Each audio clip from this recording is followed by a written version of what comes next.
Got Pat Murphy on the line from Bucknuts 247 Sports. It's Mark Rogers TV, the voice of college football, best discussion, debate, and analysis. That's our aim. That's our goal. That's our mission. So lock it in here with a subscription. Hit that bell for the notifications.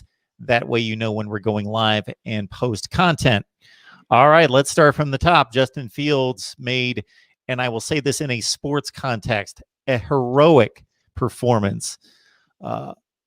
Aside from the hit, that was a legendary performance in Ohio State football lore. Then you tack on the hit that he sustained in the second quarter, and it was just remarkable what he pulled off in a game that I don't know that the stakes could have been higher considering what happened last year and throughout history against Clemson, and just flat out, it's a playoff game.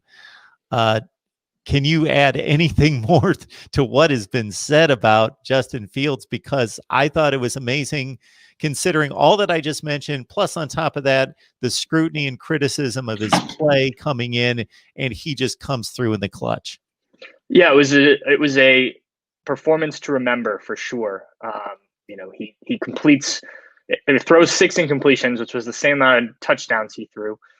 Throws for 385 yards in the biggest game of the year after being doubted and coming off his worst game of his career, frankly, at least at Ohio State. So, it was remarkable to see. You mentioned the injury. And I think also, he's going not head to head, but matched straight up with Trevor Lawrence, who's a guy that he's been directly compared against since high school. They grew up, 15, 20 minutes away from each other in Georgia. And they've known about each other for a long time. The number 1, the number 2 recruits in the country, all of that stuff. So it's been a long time coming for Justin Fields to outduel Trevor Lawrence. You go back to last year even, and the game that these two players played against each other.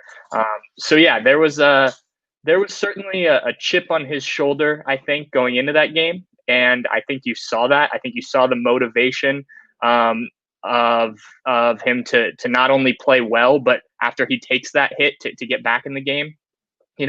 A lot has been made of the fact that, what's going to happen this week and whatnot, if he's going to be available. He only missed one play, and he only missed that one play because he had to get medical attention and was required to come out. So, I think it's been remarkable to see this side of Justin Fields. This is the quarterback that they recruited, that Georgia recruited, and then Ohio State brought in, and playing on the biggest stage. And I think he still feels like he has something to prove in this national championship game when it comes to making sure he's the top guy or one of the top guys for the NFL draft next spring.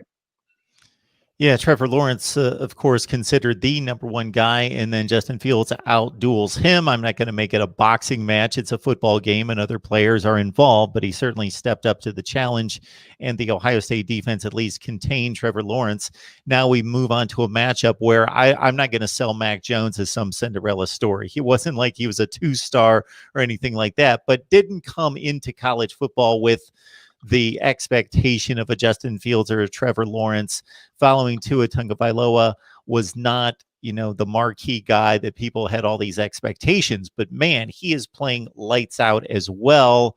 Has there been any talk within the media or the discussions that you've had with players and coaches concerning, Mac Jones versus Justin Fields now? Yeah, a little bit. And, I think guys tend to shy away from that just because, in football, you don't go head to head. It's offense versus defense and whatnot. So you don't see those direct matchups. But sure, that's been talked about a little bit. The one thing I think with Mac Jones is, you mentioned he wasn't this high profile recruit, and he's surely out performed those expectations. But if you go back and look at the high school he went to, they played out of the wing T offense. He wasn't getting a lot of opportunity to show what he could do. He mentioned this week that he played 7-on-7 with Ohio State cornerback Shaun Wade. They're both from the same area in Florida, around Jacksonville.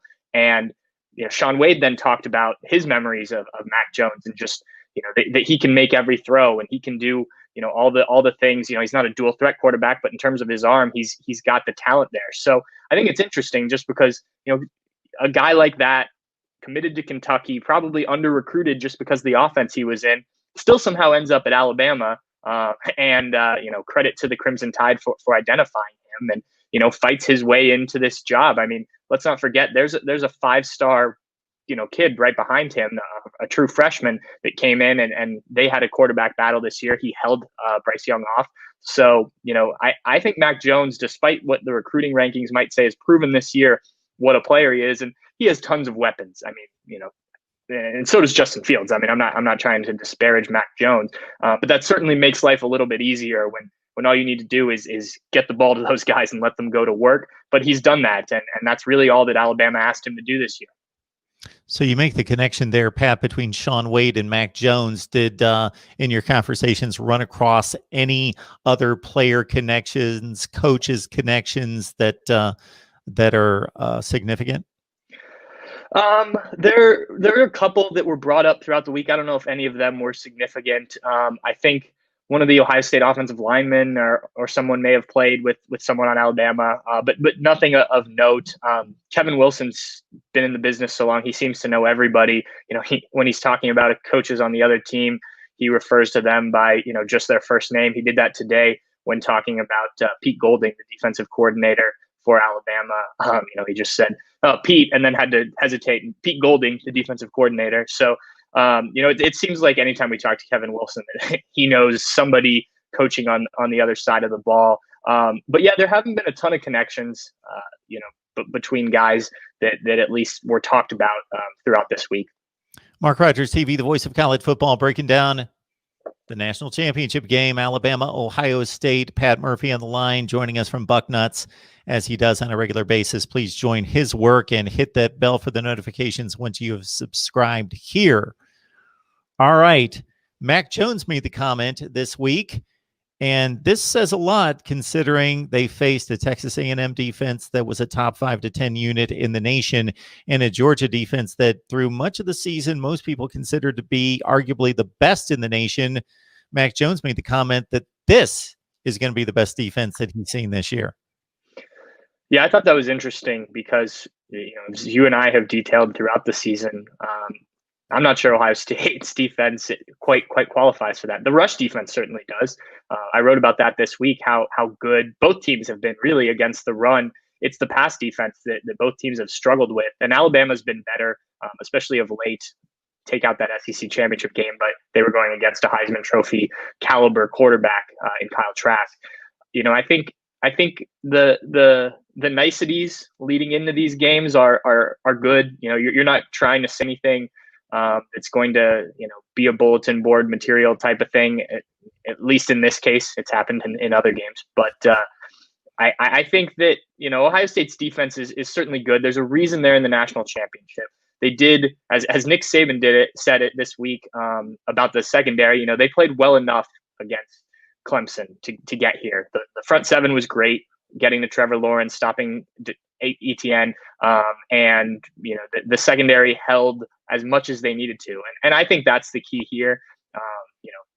It's nice of Mac Jones to give a compliment like that, but I'm sure when he looks at the film and sees kind of the way that quarterbacks have been able to pull apart this Ohio State secondary at times, and they've certainly made plays. Shaun Wade's had a handful of interceptions. Sevyn Banks had one against Clemson. They forced turnovers. So, there are certain things that Ohio State does well, but, to say it's the best defense they've faced, I think is a little bit of fluff, so to speak, as you head into a big game and not wanting to disparage your opponent.